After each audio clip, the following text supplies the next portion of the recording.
अभी हम type number 4 को स्टडी करेंगे। टाइप नंबर 4 के अंदर हम एक फार्मूला यूज करेंगे फैक्टराइज करने के लिए। फार्मूला क्या है? A square minus 2ab plus b square, और ये मतलब जानते हैं कि इक्वल होता है a minus b whole square के, और a minus b whole square को हम लिख सकते हैं a minus b into a minus b. आइए इसको स्टडी करते हैं। A square minus 2ab plus b square, ये जो फार्मूला है इसको हम लिख सकते हैं और इसको फैक्टर की फॉर्म में भी लिखा जा सकता है। एग्जाम्पल,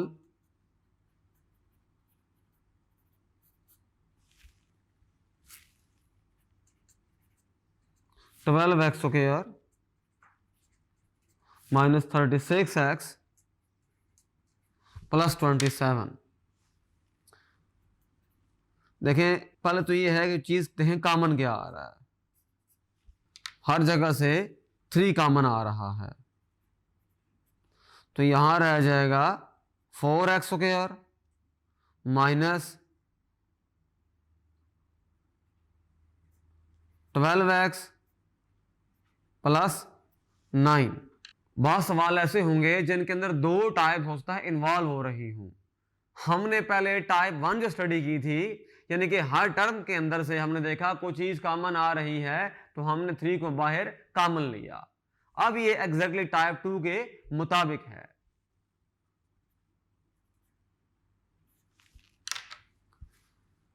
इसको लिख सकते हैं 2x whole square plus 3 whole square और minus 2 time of 2x into 3। तो यह आ सकता है 3 इंटू 2x माइनस 3।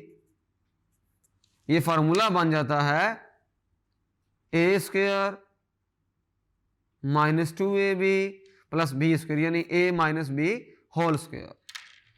तो इसको हम कह सकते हैं कि ये इक्वल आ गया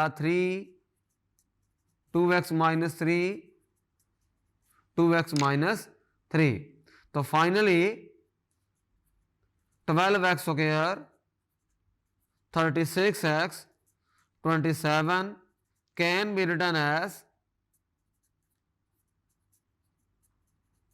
तो इस तरह से हमने गिवन पॉलिनोमियल को कंप्लीटली फैक्टराइज कर दिया।